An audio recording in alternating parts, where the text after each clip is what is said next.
I was on Medicaid and food stamps, something that most people don't look at me now and think that I went through. I had absolutely no idea what God had in store for me. I am a different type of leader than most, and I lead with a different perspective, both in the boardroom, with my staff, with the children that we serve, with innovation and everything else. But it's what fuels me to continue to change for the people that we serve and be ahead of that and know that we are part of their story, even if we're just a small part of their story. I had no idea that those hardships were going to turn into such a blessing and that my story was going to become so vocal to help so many other children and parents.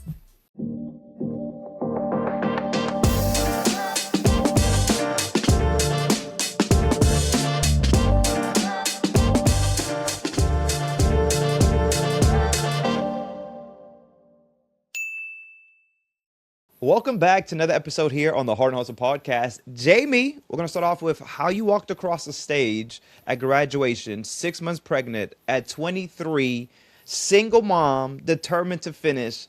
What was going through your mind in that moment, and what did that chapter even teach you about yourself? My goodness, so many things. I mean, I was fearful of, here I am finishing one phase of my life and finishing college and starting another one. That everybody I think is a little fearful when they become a parent for the first time. But here I am, 23 years old. I was excited that I was tenacious enough to be able to finish. I was not going to let my situation get the best of me and take college graduation away from me. But eager to become a mom, be the best, and really very unsure of what was coming next. I had no idea what was in my path going forward. I mean, you had a little motivator there because now you're in a pretty good seat. What is your role today? Yeah, so I am the president and CEO for Boys and Girls Clubs of Central Florida. So we actually just hit 15,500 kids. We just released that stat. So we cover 40 clubs across 5 counties. I love that. So everything that's happened in life, and I love this. I think the first time I met you, this was even more like, we got to get the story out there. You're a CEO by 39. You're Yep. a CEO by 41. When you look back at that climb, what did it actually cost you? And was it worth it? It was worth it. But I learned a lot of lessons along the way. That's what I will say. My daughter was and still is, and now with a son, my greatest motivator. So my daughter is now 21 years old. And I have an 8-year-old son also that kind of keeps me young and motivated. But having a daughter and somebody looking at you at that young age when everybody else was still in college and finishing, and helping it to allow me to transition in what comes next, being motivated, looking at her, knowing that there was somebody that was depending on me, that kept me with my future in front of me. But without wanting to ever only choose careers, right? Mm-hmm. There's so many times I would say that women think they have to choose between personal or professional. And there's a lot of mistakes that I made along the way. There's times when I should have balanced it a little bit better and it got off track and I didn't quite. But I learned along the way that you don't actually have to choose and you can have both. And it's all about what you choose is most important. There's ways to be able to integrate your life. And I think, a lot of us grew up thinking that it needed to be separate. You had to completely separate your personal life from your professional life. And that just isn't realistic. So there's ways to be able to integrate it so that you can do it all. When you were pregnant, you were still having to bust your ass to go to work? I was working. I was taking finals. I graduated and walked across the stage 6 months pregnant. So here I am trying to work and earn an income and barely make above minimum wage at that point. When I had my daughter, I was on Medicaid and food stamps, something that most people don't look at me now and think that I went through. Those were really difficult times, but I had to figure out how to get it done and how to move to the next stage. So I was able to put people in my corner and put situations in my corner that allowed me. I lived with my parents even for a period of time, raising my daughter when she was young. So she has an incredible relationship with my parents, but it allowed me to focus on more schooling, more education that I needed to do, where I wanted to career path and still come home to a daughter that was being well cared for. Yeah, I was gonna ask that. Like, you definitely had to have a village, right? Those people that were really supporting you. So your parents were the ones that were supporting you. Is that where you get the grit from?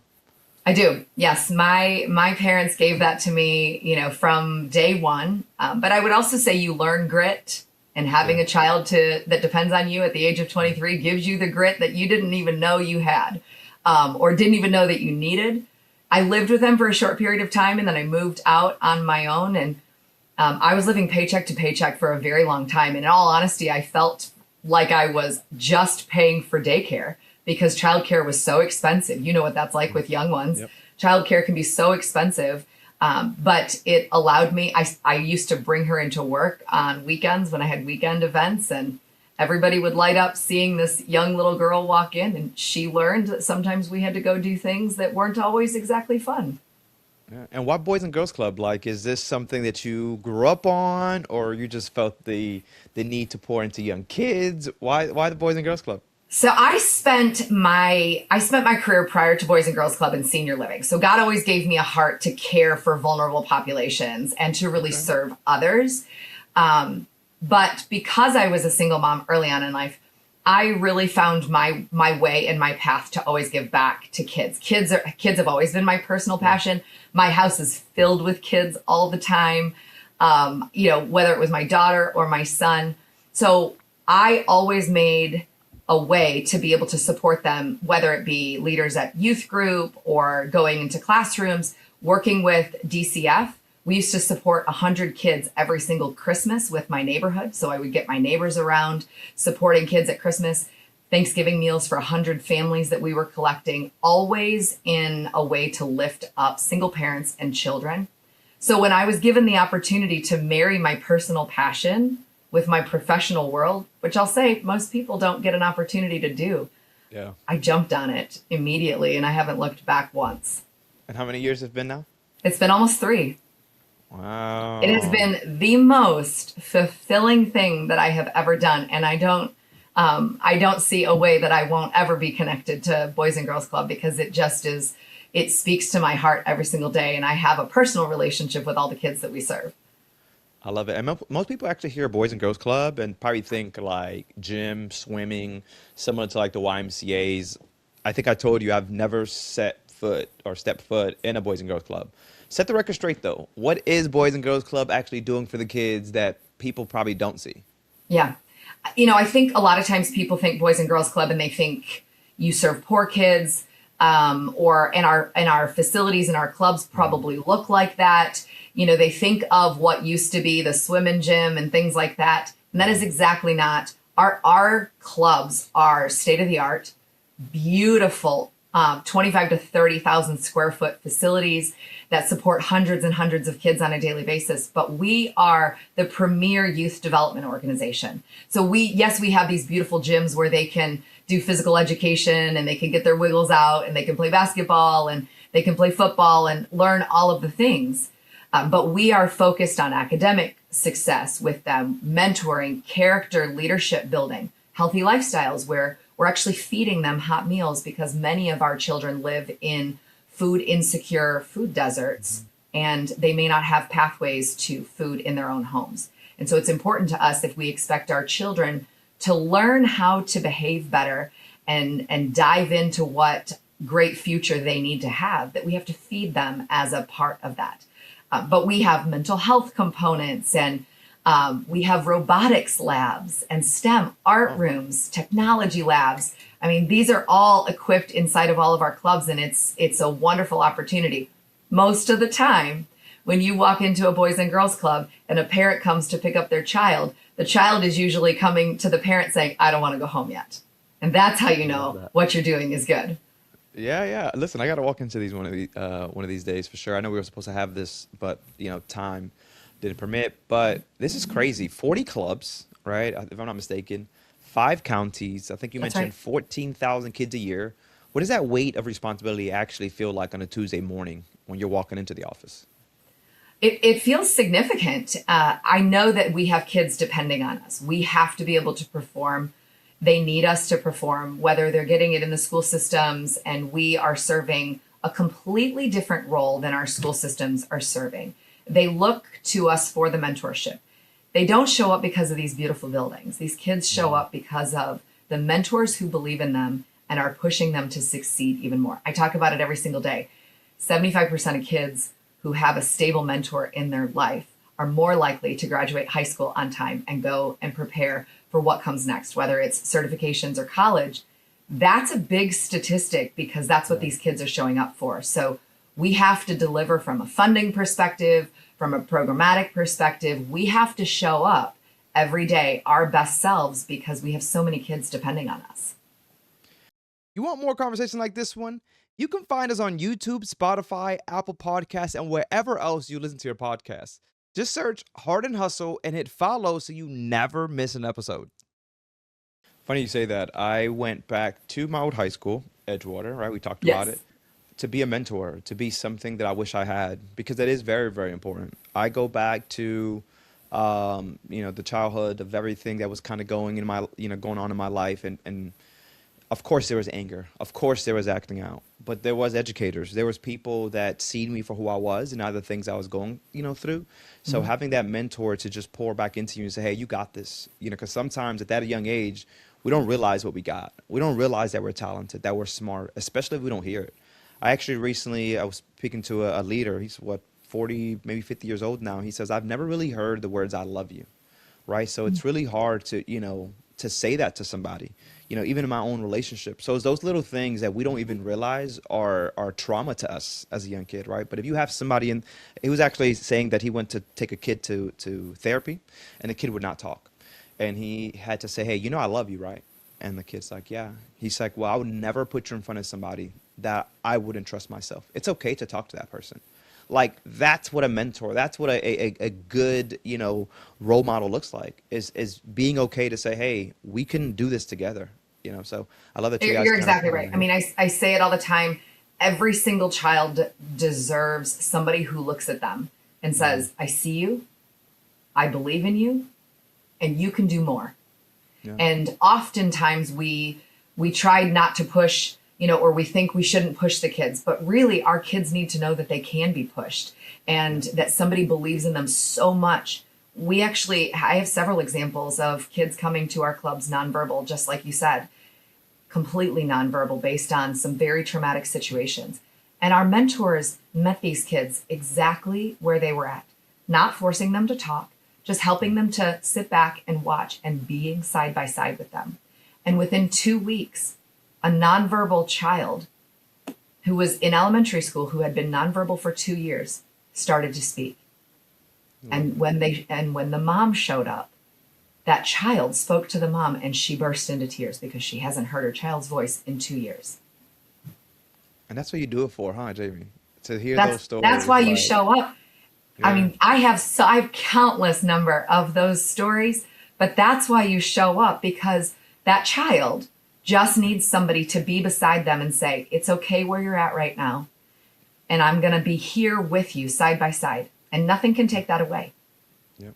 And what's even more interesting that you got your kids also involved into, like, they're living this mission. They're living inside it. You got your daughter working there. I think your son's a member. That's right. My husband gets voluntold to do the site work when we have new construction. So my daughter has been working for us for 3 years, and my son has been a club member. And actually, when I first started in the role, my son was not old enough to join, and he was so upset about it, and he couldn't wait for a couple more months until he was old enough to be able to become a club member. And that was what brought him joy significantly. That's funny. What is the age? That's actually a really good question. What is the age range to start to finish? So we do kindergarten through senior year. So 5 all the way up to 18. What does it mean personally to you that your own kids are kind of living inside the mission? Like, I mean, I think what it says is I believe in the mission so much that it's good for my own children, that I want my own children to experience what we have in the clubs, because we are transforming lives on a daily basis.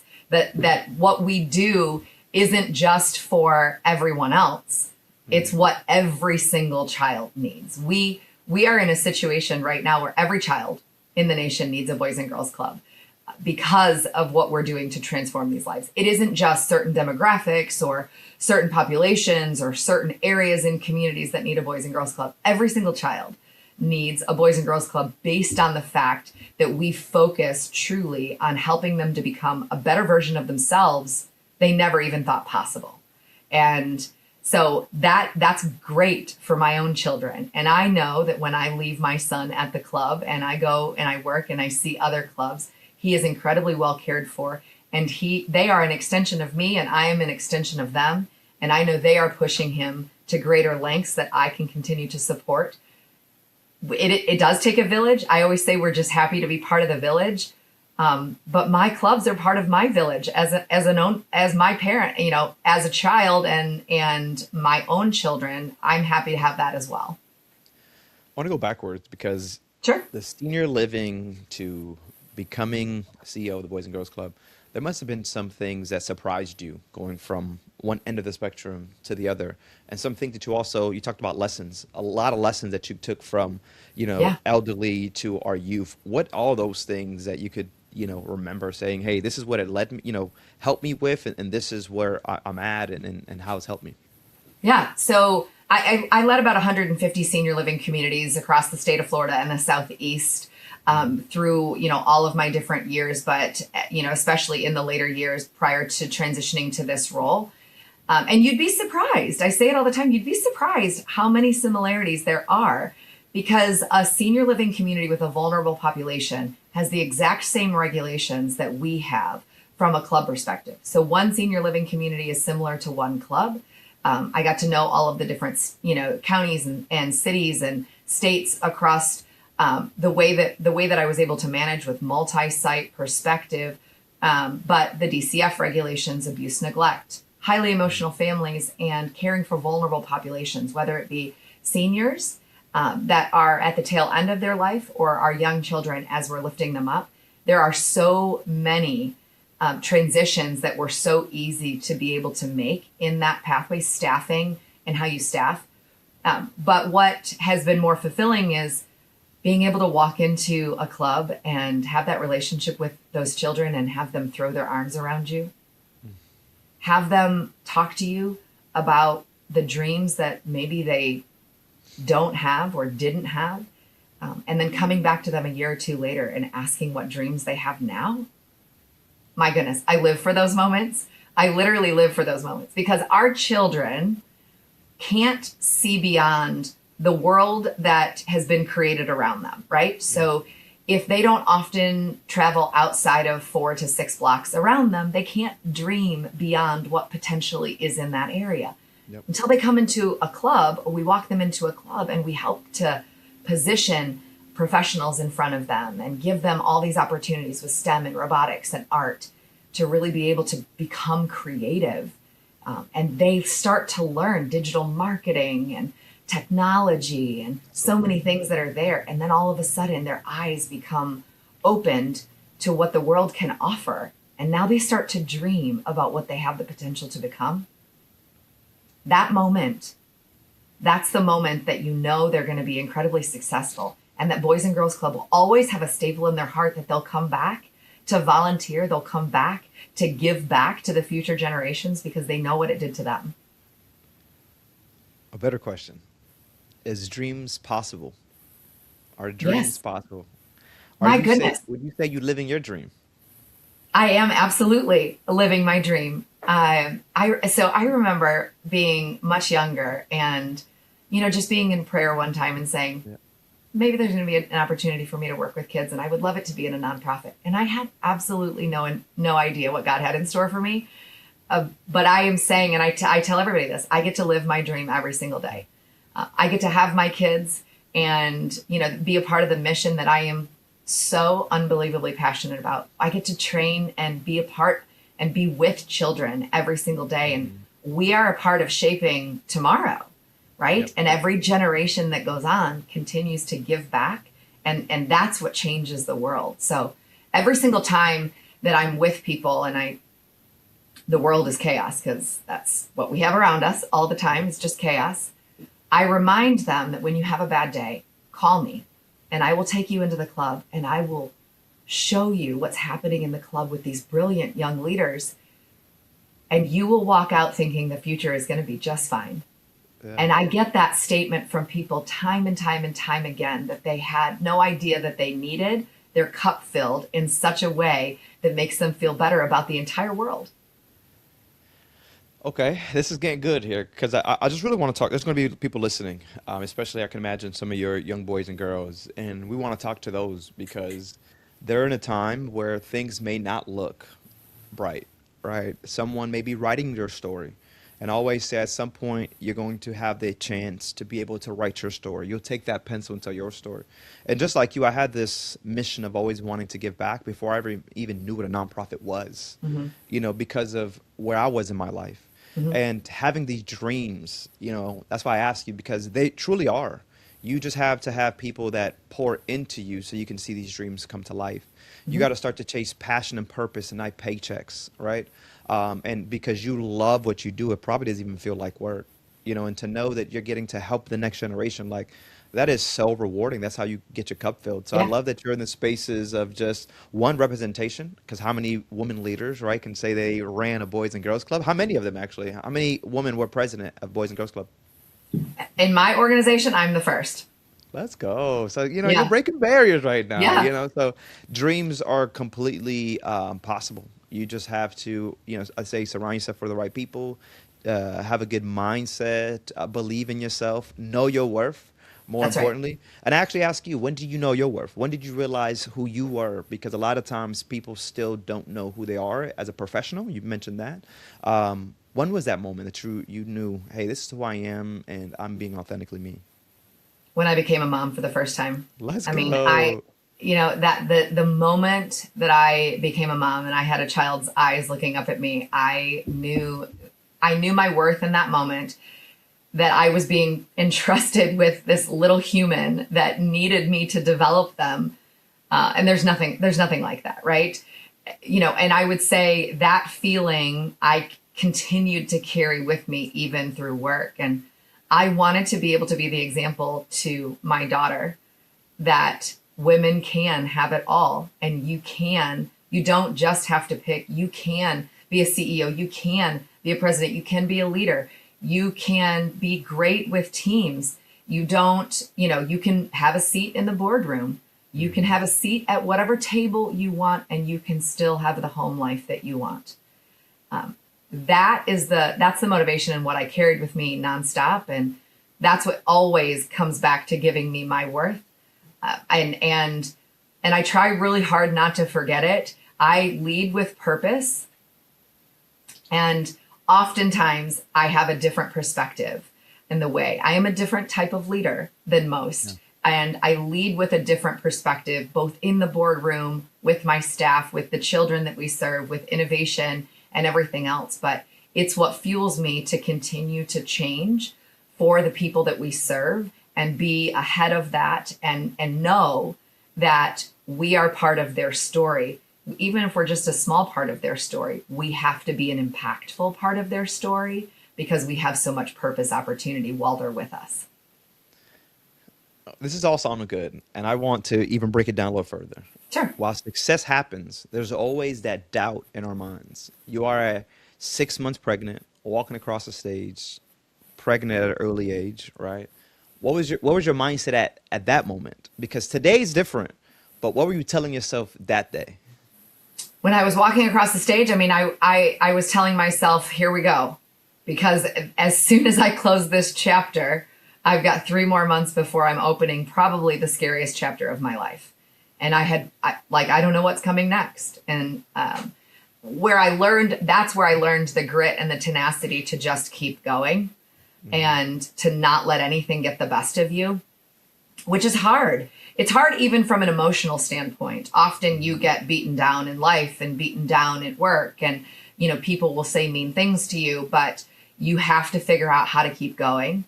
And that's where the cliche term of you got to develop thick skin, and there's nothing that you can really develop thick skin. What I've learned in my time is how to take gold nuggets from feedback. Because Okay. people love to say feedback is a gift, and it is. It is, if you can accept it that way. The problem is it hurts sometimes. Yeah. And you got to get beyond how to get the gold nugget so it doesn't sting and you can learn from it. You mentioned that you're a different leader. What are some of the leaders that poured into you, and what did they pour into you that you still actually walk with today? I had a leader one time, and I literally just said this to somebody last week. I had a leader one time tell me when I was a young leader at the time, and I had a mentor, and I said, I'm so frustrated. And they said, when you get frustrated, that is your clue. You have to do something completely different. That has stuck with me for so long. And obviously I was able to kind of talk through that and what did that look like, but it's challenged me. That one statement has challenged me my entire career to be able to recognize when the level of frustration sets in, you got to do something different, because you can't just sit there and be frustrated. You can't just sit there and accept the way that it is or complain about what's happening. You got to change the circumstances, because when you take full ownership, and that's one of the other things I learned, you own what came before you, what's happening now, and what happens beyond you.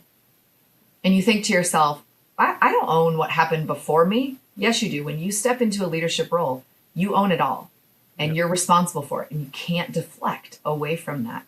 So you have to figure out how to own it all and learn through it. That's really good. I would actually say I didn't. I guess I learned that. Again, it's just doing things because you want to do things that are better, right? But I remember going to dinner with my wife, and I was just talking about this job, and not in a good way, by the way. And I realized at that moment, if I'm going to sit here over dinner and complain like this, I gotta do something about it. You just mentioned it, right? Yep. And I walked away from that job. And as scary as it was, with a stay-at-home wife, mom as well, only income, as you mentioned, I had to own it. I had to Yeah. realize that if I wanted something better, I had to either create that or go find it. I mean, I Yeah. created that, right? I created that opportunity. We talk about passion and purpose, to do things that I love, to where it doesn't feel like work every single day. Like when I get on these conversations, this does not feel like work, right? Right. Like I love these. Or when I'm doing wrestling, that's what my main thing is, that it doesn't feel like work to me because I just love what I do. So I'm glad that you were able to find those leaders that were giving you those golden nuggets, and take the golden nuggets, because a lot of the times people get so caught up on the negative that you don't even see the positive that's happening right now. So I like that. And so many times people lose opportunities because of what you're saying right now. I will also say some of the best mentors that I've ever had are people that report to me instead of that I report to. Okay. And that's different, right? Yeah, But yeah. if you create a space where people can give you open and honest feedback without any type of uncomfortableness, Yeah. it's the best kind of feedback that you'll get, and you learn how to support people better and meet people where they're at. And I've had some really tough feedback, and it wasn't always from a direct report, but maybe several layers down. I remember one time I was walking through a senior living community, and we had a employee survey, Hmm. and it came out in the employee survey that I was unapproachable.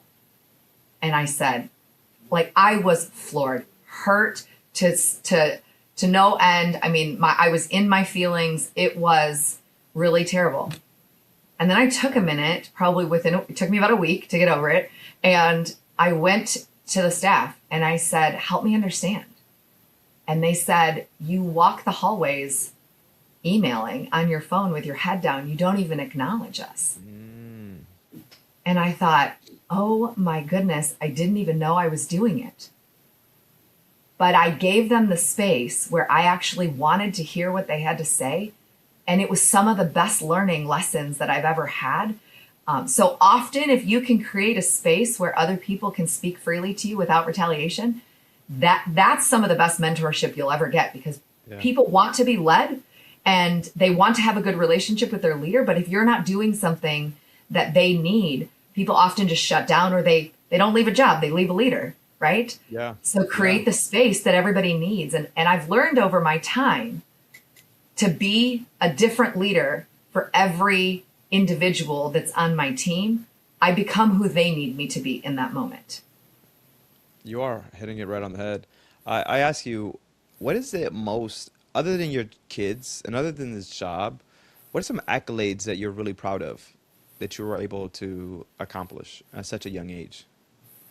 I mean, I was in Orlando Business Journal, Women Who Mean Business. I recently learned that I am being recognized by Orlando Magazine as Woman of the Year this year. Let's congrats. Is that breaking news here? Like, did we just? Yeah, it's coming out in a couple of weeks. So yes, Wow. That's cool. I mean, these are great things that are happening. What I will say though is I currently serve on Boys and Girls Clubs of America, President's Advisory Council and National Growth Council. And I love that because I'm helping to be able to take some of our innovation and our own thoughts of what we're doing here locally and shape the nation for the movement going forward. So those are some really great things that I'm very proud of. But I will tell you this, more than anything, I was really incredibly proud and touched to be asked to be one of the speakers at National Day of Prayer because my faith is incredibly important to me, and that shows that I have been able to be incredibly vocal about my faith. Hmm. And having our kids that I have a relationship with go off to college and come back and want to have lunch with me and want to interact with me and give me all the updates. I mean, that's better than anything. That's Yeah, better than yeah, any yeah. award that you can get because they want to tell you all the great stuff. And so when I get those texts, Miss Jamie, I'm going to be in town for Christmas. Can you have lunch with me? Absolutely, I can. That is so cool. That is, I mean, rewarding in itself, right? Absolutely. Because I always say life is not about us. It is, you mentioned it earlier, about the next generation. 100%. And not just our kids, it's every single kid that we come across, right? Whether it's, I'm pretty sure for you, whether it's a boys and a girls club, whether it's your own nieces and nephew, whether it's, a friend's child, like we're just so protective and we care and we love and we're humans, right? We still, that's Yeah. why I love that you're just kind of sharing these stories because people always share success.